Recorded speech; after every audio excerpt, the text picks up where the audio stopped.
જય માતાજી મિત્રો, તો કેમ છો મારી યુટ્યુબ ફેમિલી? બધા મજામાં જ છો? તો મિત્રો અમારે જઈ રાતે થોડીક પ્રોબ્લેમ થઈ હતી. આપણે આજે થઈ છે 27 તારીખ. આ જઈ રાતે અમારે થોડોક પ્રોબ્લેમ થઈ ગયો. અમારા ફ્રેન્ડને રાતે પથરીનો દુખાવો પડ્યો હતો, બરાબર. તો અમે અહીંયા લગભગ જે હાલ જગ્યાએ હું બેઠો છું એ અમે રાતના નીકળ્યા હતા. ઘણો ને વિચાર કરો ને 1 વાગ્યા જેવા નીકળ્યા હતા. રિક્ષા નથી મળતી. આપણે અહીંયાથી અમૃત હોટલની આગળ જય દ્વારકાધીશ પરોઠા અને બહુ થેપલાનું બહુ ફેમસ છે. મોટા મોટા સિંગર રોહિત ઠાકોર, જયેશ કરાવડા, બધા મોટા મોટા સિંગરો જેમ કે નાસ્તો કરવા આવે છે, બરાબર. અમે તો આપણે અહીંયા ગયા હતા. આપણે એક રિક્ષા પડી હતી ભાઈની કે અમે ગામડેથી આવ્યા છીએ અને કે અમે રિક્ષા લઈને નહીં આવીએ. અને આ વાત અર્જુનભાઈને ખબર છે. અર્જુનભાઈ, આપણે રાતે કેવી ઘટના થઈ હતી? આપણે ઘટના જોરદાર થઈ ગઈ હતી. આપણે ટોપી સારી નહીં લાગતી, પણ હું તમને શું કહું, આપણે રાતે વહી આપણે 1 વાગે નીકળ્યા હતા ને, તો આપણે એક દોઢ વાગી ગયો છે, તો આપણે રિક્ષા નથી મળતી. તો આપણે હોટલે હેડીને ગયા. રિક્ષાવાળા ભાઈને પૂછ્યું, પણ એ કે અમે ખાવા બેઠા ને અમારે જવાનું ના પાડી દઈએ. અને જે ભાઈ દ્વારકાધીશ હોટલ છે એ ભાઈ અમે પછી અમારે રીતે અમે સાધનનો પ્રયાસ કરવા માંડ્યા. પછી અમે ભાઈ ઉભા રહ્યા. પછી એક ડાલુ આવીને ઊભું રહ્યું. એ ભાઈને અમે પૂછ્યું કે ક્યાં જવાનું છે?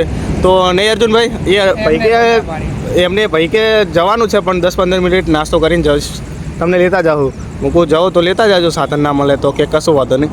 પછી જય દ્વારકાધીશ હોટલવાળા ભાઈએ કીધું કે બોલાયા અમને નહીં અર્જુનભાઈ, અને અમને કીધું કે એક્ટિવા લઈ જાઓ. ના અમારું એવું ગામનું નામ પૂછ્યું, ના એમ કીધું કે ક્યાંથી આવ્યા છો, શું નામ, કે કશું જ નહીં, કે ના પેટ્રોલ પુરાવજો.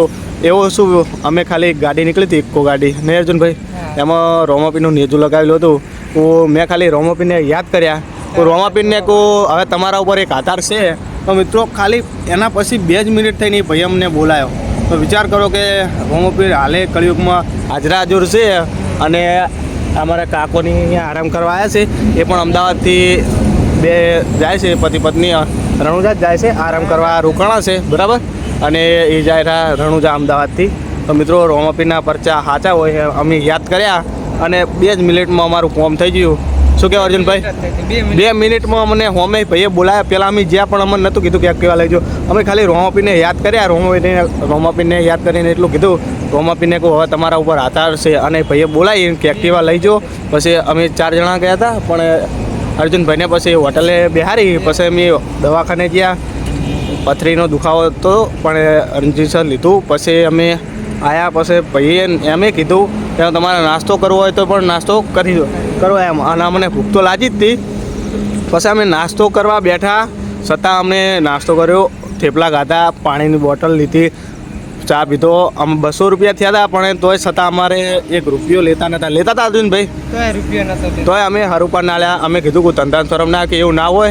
શું કહેવું? તો અમારે આવી ઘટના બની હતી જે ગબ્બર ઠાકોરના કેમ્પે ઉપર થયું હતું ને, એવું તો અમારે પરચો પૂર્યો રોમાપી રે. અમે તો ભાઈ મોની લીધું કે પરચા સાચા હે રોમાપીને. શું કહેવાય અર્જુનભાઈ? સાચી વાત ને? તો મિત્રો તમે પણ રોમાપીને મોનતા હોય તો આ વિડીયો એટલો વધુ શેર કરજો. અને તમને એ ભાઈ જોડે આપણે કદાચ એ હોટલ બાજુ જાશું તો તમને અમારા ઉપર વિશ્વાસ નહીં આવતો હોય, પણ અમે એ હોટલ બાજુ કોક દાડો નાસ્તો કે ફરવા જાઉં તો એ ભાઈનો વિડીયોમાં તમને બોલાવશું. શું કહેવો? સાચી વાત ને? હા, તો જવાન થશે ગમે ત્યારે બતાવશું અને બોલાવડાવશું. ઓકે, તો મળીએ નેક્સ્ટ વિડીયોમાં. જય માતાજી, જય બાબારી.